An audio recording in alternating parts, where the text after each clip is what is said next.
Bonsoir à tous et merci de nous choisir pour vous informer au sommaire de ce 21h. Passation de service à la pharmacie centrale de Guinée.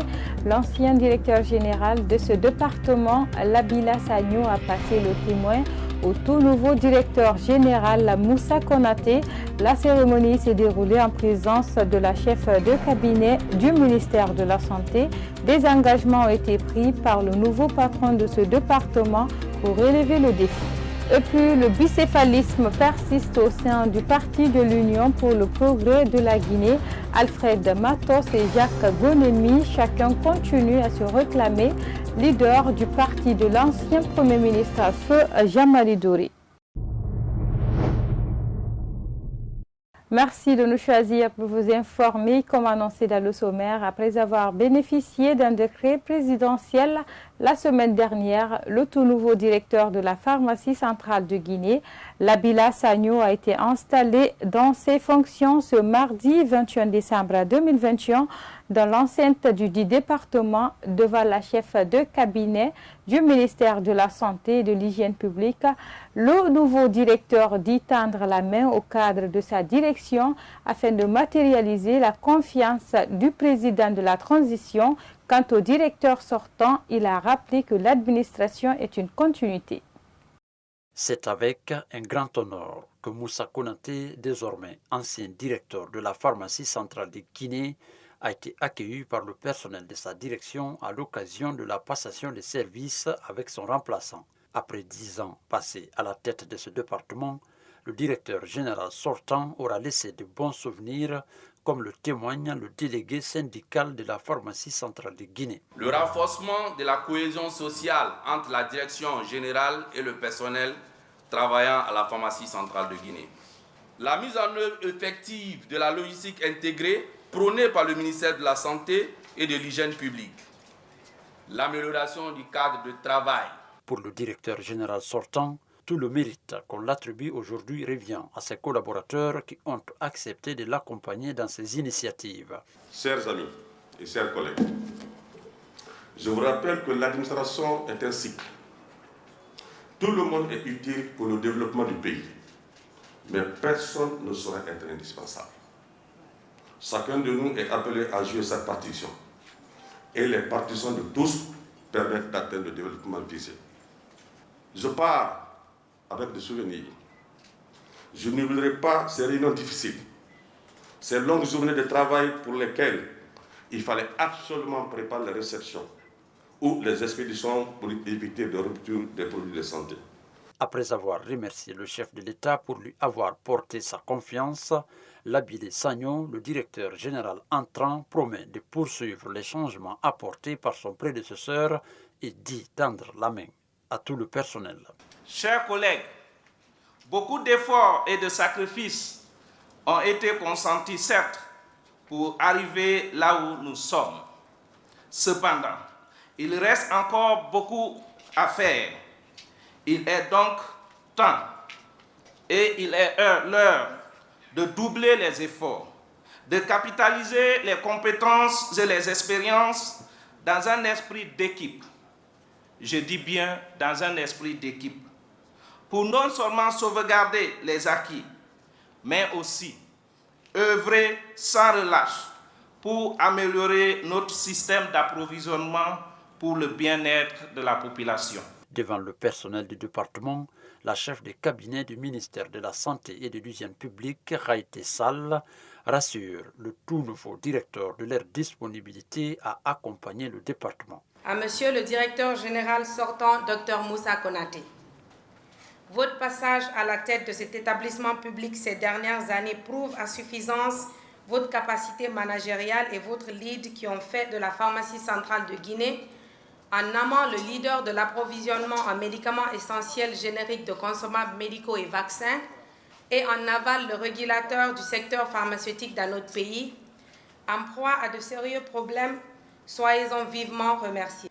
Je voudrais, Monsieur le directeur général entrant, vous souhaiter plein de succès dans vos nouvelles fonctions et vous rassurer de notre entière disponibilité pour toutes les sollicitations éventuelles. La cérémonie a pris fin par la signature des documents de passation de services, la remise des clés du véhicule de commandement au tout nouveau directeur de la pharmacie centrale de Guinée.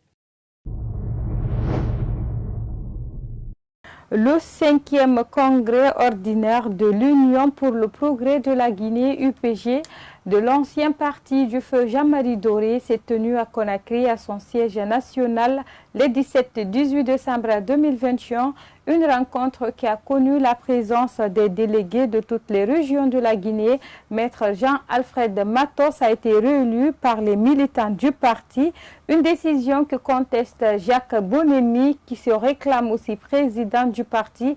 Depuis 2019, Bintou Souma et Abdourahmane Bari ont rencontré les deux acteurs. Suivez. C'est lors du 5e congrès ordinaire du Parti de l'Union pour le progrès de la Guinée, les 17 et 18 décembre dernier, que Jean-Alfred Matos a été réélu pour la deuxième fois pour un mandat de 4 ans. Il revient sur ses perspectives en cours après un diagnostic du passé. Nous avons essayé d'en tirer des conclusions qui se résument en 3 choses. La première étape, c'est que les militants n'étaient pas dans la proximité des activités du parti. Et ça, c'est la faute des organes dirigeants. Et je prends ma partition, je prends ma part. Secondo, l'UPG a un ADN qui est le testament politique du feu Jean-Marie Doré. Donc, il faudrait que nous méritions cet héritage-là, qui nous a légué, qui n'est pas des moindres. Et troisièmement, c'est l'avenir. Nous sommes dans une transition, donc une rupture institutionnelle en ce moment. Aujourd'hui, donc, l'UPG a une chance inouïe pour repartir de bons pieds. Sur 120 délégués attendus à ce congrès, 83 ont répondu présents. Mais malgré tout, Jacques Bonemi réclame la paternité du parti car en 2019, un congrès extraordinaire du même parti l'avait élu président du parti et reconnu au ministère de l'administration du territoire et de la décentralisation, la CENI et par les institutions du pays selon lui. Cependant, il conteste cette décision. Moi, je n'ai pas de commentaire à faire sur son congrès, mais c'est que c'est totalement illégal. Déjà, on l'avait exclu. Quand ces exactions devenaient de plus en plus fréquentes, on a fait un avertissement, ensuite un blâme, et on a finalement fait une lettre d'exclusion de Matos de l'UPG, et la copie a été déposée au ministère. Donc, il n'y a plus rien à faire. Lui, il dit qu'il ne reconnaît pas ce que le ministère a pris comme acte. Donc, un tel cas, on ne sait pas ce qu'il faut dire, mais de notre côté, nous sommes sereins. Il a fait un congrès, peut-être il va déposer le rapport au ministère, parce que c'est ce que la charte des partis politiques demande. Si Jean-Alfred Matos tend la main à son homologue pour enterrer la hache de guerre, quant à Jacques Bonemi, il reste ferme sur sa position. Je profite de votre antenne pour lui tendre la main parce que tous les enfants, les héritiers de feu Jean-Marie Doré ne méritent pas ça. Donc, raison gardée qu'ils reviennent à la maison commune, et la maison commune qui nous appartient tous, et que nous puissions regarder de l'avant. Et voilà cet appel que je lui lance encore. Mais s'il persiste dans sa posture, la force sera à la loi. Je crois que notre lettre d'exclusion est claire. Tout acte que Matos va poser n'engage pas notre parti. Pour le moment, ce bicéphalisme persiste au sein du parti. Le mandat de Jacques Bonemi prend fin en 2024 et Jean-Alfred Matos lui confirme la légalité de son mandat et annonce la participation du parti aux prochaines échéances électorales du pays. Volet santé dans cette édition d'information avec la découverte du nouveau variant Omicron qui se propage rapidement à travers le monde. Une campagne de vaccination accélérée a été officiellement lancée en Guinée ce lundi par le président de la transition, le colonel Mamadi Doumbouya. Ce mardi, l'administrateur général du centre de prise en charge Covid-19 de Gbessia est revenu sur la portée de cette vaccination. Yaya Bari. En Guinée, une campagne de vaccination accélérée a été officiellement lancée ce lundi pour immuniser le maximum la population suite au nouveau variant Omicron. L'administrateur général du CTEPI de Gbessia explique l'importance de la vaccination. Aujourd'hui, dans le monde, nous avons assisté à la recrudescence de la maladie dans les pays occidentaux, surtout avec un nouveau variant qu'on appelle le variant Omicron. Et la politique qui a été engagée aujourd'hui par le ministère de la Santé et l'Agence nationale de sécurité sanitaire, c'était de faire un lancement de campagne de vaccination qu'on appelle vaccination accélérée. Donc, raison pour laquelle le président de la République lui-même, pour montrer à la population guinéenne que nous devrons nous faire vacciner, lui-même il a pris son vaccin devant tout le monde pour signifier qu'il est important que toute la population guinéenne s'y mette pour éviter une nouvelle vague en République de Guinée. Dr Mohamed Kondi dévoile la particularité de cette campagne de vaccination contre la pandémie. La différence de cette fois-ci, ce sont les agents vaccinateurs, le département qui va aller vers la population. Ce n'est plus à la population de venir dans le lieu de vaccination. Lorsqu'on met des zones de vaccination avec la distance, il y a certaines personnes qui ont la paresse de se déplacer.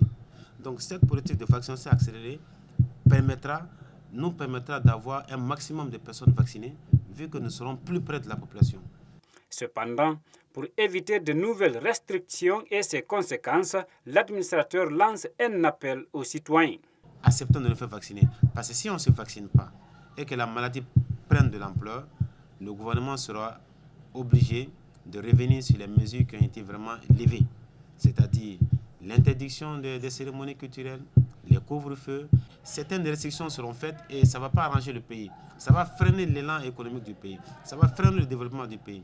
Pour éviter tout ça, nous demandons à la population guinéenne de respecter les mesures barrières, mais aussi de se faire vacciner de façon massive.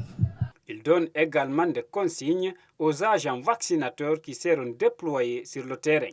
Aux agents qui seront déployés sur le terrain, c'est de comprendre que ce sont les soldats de la santé. Donc c'est à eux d'encourager la population.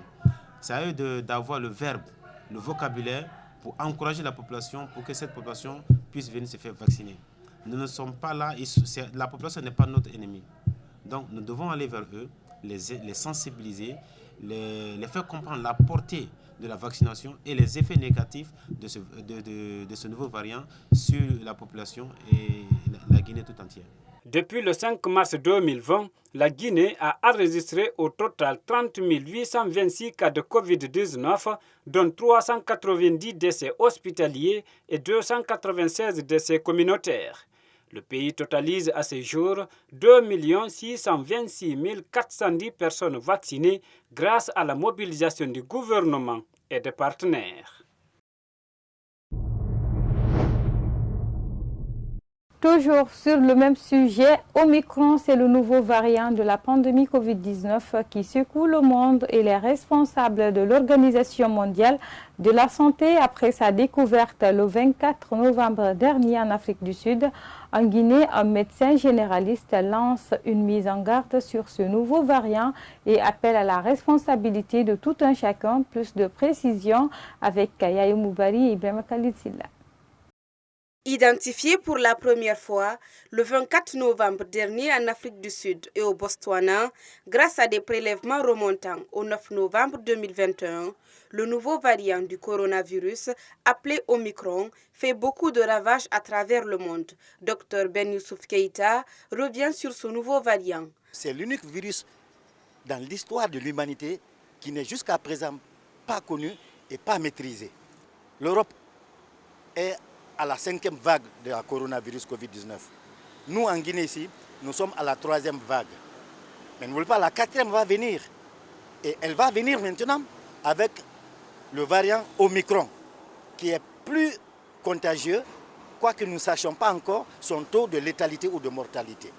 La Guinée a déjà connu 3 variantes de la pandémie de la Covid-19 depuis son apparition. Ce médecin invite la population de continuer à se faire vacciner et à l'État de prendre ses responsabilités. Quand vous vous vaccinez, ça ne veut pas dire que vous ne pouvez pas attraper la maladie, mais vous ne pouvez pas attraper la forme grave et vous ne pouvez pas en mourir. Et pour les autorités, à la guerre comme à la guerre, priorité aujourd'hui dans la Guinée, c'est la lutte contre le coronavirus Covid-19. Il faut que les moyens soient mis à la disposition de qui de droit pour que la population soit massivement vaccinée. S'il faut même obliger la population à se faire vacciner. Les personnes venues des pays à risque devraient être mises en quarantaine pour éviter tout risque de contamination. À l'endroit de la population, de respecter les mesures barrières édictées par les autorités, a conclu Ben Youssouf Keïta. Ce mardi 21 décembre 2021, des agents de la société de surveillance G4S ont manifesté contre leur direction générale. Objectif à réclamer la tenue des élections syndicales. Reportage Kadiatou Bari et Ibrahim Diallo. Respecter les conventions 87-98 de l'OIT, telles sont entre autres les écritures gravées sur les pancartes à l'occasion de la manifestation des travailleurs du G4S, une société de surveillance assise équipée dans la commune de Ratoma. Ce manifestant donne les raisons de leur colère. Il y a une protestation. La direction veut organiser une élection de la délégation administrative. C'est ce que la loi ne prévoit pas. Ça fait 15 ans que nous sommes syndiqués, dont la direction a connu toujours l'élection de la délégation syndicale. Donc, la loi est claire. Nous avons dit que la loi est au-dessus du décret. La direction a reçu deux décrets, un décret et un arrêté d'application de ce décret, parlant de quoi? L'interdiction de la mise en place de la délégation syndicale. Donc, la charte est claire dans son article 35, qui reconnaît les droits syndicaux, qui reconnaît aussi le droit de grève, conformément à la loi, qui dit aussi qu'il y a deux entités sûrement où les gens ne peuvent pas s'organiser en syndicat, c'est la police, les paramilitaires et les militaires. Donc nous sommes là pour ça. Vu l'entêtement de la direction, c'est pourquoi nous protestons pour qu'il y ait élection de la délégation syndicale. Sékou Sylla ne s'arrête pas là. Parlant du bureau syndical, il précise. Il y avait un collège syndical qui était là, dont le mandat était expiré. Donc on doit renouveler, mais ça fait 6 mois, donc le bureau n'est pas renouvelé. Mais bon, quand on dit, nous sommes en Guinée, on est devant vous. La direction centrale de la sécurité publique, l'inspection générale du travail sont dans cette complicité. Donc ils veulent favoriser le décret par rapport à une loi. Entre le décret et la loi, qu'est-ce qui prédomine? C'est la loi. Donc le président s'est juré sous la charte. Quiconque veut respecter le président colonel Mamadou Doumbouya, doit respecter aussi la charte. Donc son contenu dans son article 35 est clair.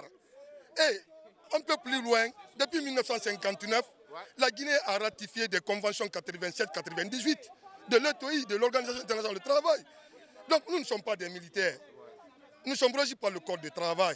Ces grévistes exhortent à la direction générale d'organiser au plus vite que possible les élections de la délégation syndicale. Sékou Sylla affirme qu'il y a beaucoup de choses qui restent à faire. Des non-dits, mais les élections restent prioritaires, a-t-il martelé.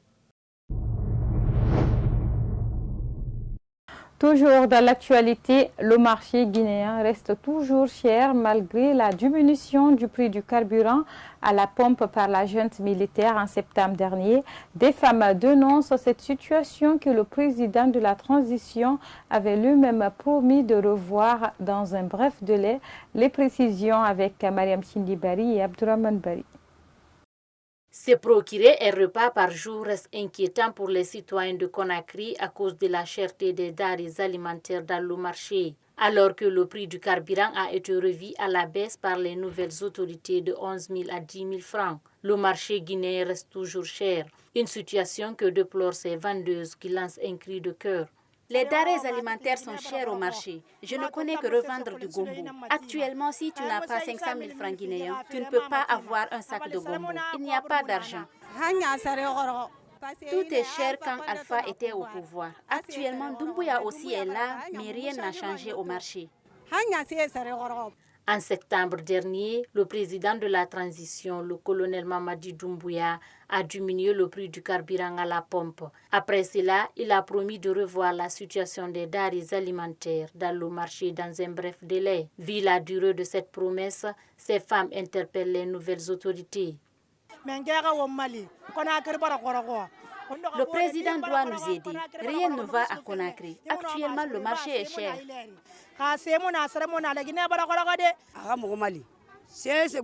Nous lui demandons vraiment de nous aider, surtout avec le prix du riz. Et le transport nous fatigue vraiment. Ces femmes justifient cette situation par des difficultés auxquelles elles sont confrontées pour écouler leurs marchandises.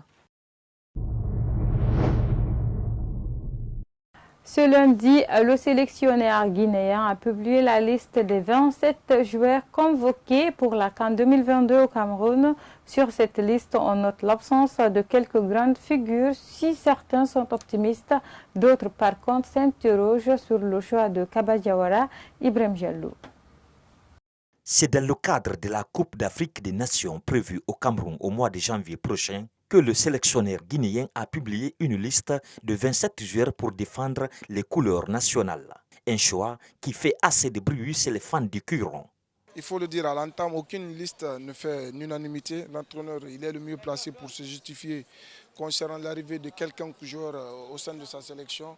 Moi je dis, ça m'engage, ça m'engage également. Cette liste-là, c'est très bien concocté également parce qu'en voyant la liste, on sent que ce sont des joueurs qui sont en forme du moment et qui sont en exercice. C'est vrai qu'aujourd'hui, on parle le retrait de plusieurs cadres de cette formation. Moi, je me dis que c'est raisonnable de ne pas prendre un joueur qui n'est pas en forme et qui ne joue pas en club. Sur cette liste, plusieurs grandes figures ont été écartées par le nouvel entraîneur Kaba Diawara. Le milieu de terrain de l'Olympiakos, Madi Camara et l'attaquant François Kamano. Pour plusieurs observateurs, leur absence lors de la dernière convocation serait une des causes. Bon, écoutez, moi j'ai été un peu surpris parce que pour moi je pensais voir certains joueurs cadres, notamment Madi et François Kamano, qui n'ont pas été appelés par Kaba Diawara. Mais bon, il faut quand même aussi encourager l'initiative du sélectionneur guinéen, puisque moi je pense quand même que c'est une refondation au sein de cette formation de Sili qui est envisagée. Et je pense que c'est le bon moment maintenant de prendre les joueurs qui sont en jambes, des joueurs qui jouent dans leur club. Je pense quand même que je n'ai pas à critiquer sa décision. Cette messe continentale s'éteindra du 9 janvier au 6 février 2022 au Cameroun. La Guinée fera sa première sortie le 10 janvier prochain contre le Malawi. Voilà, mesdames et messieurs, c'est la fin de cette édition d'information. Merci de nous choisir pour vous informer. Les infos continuent sur Star 21 TV.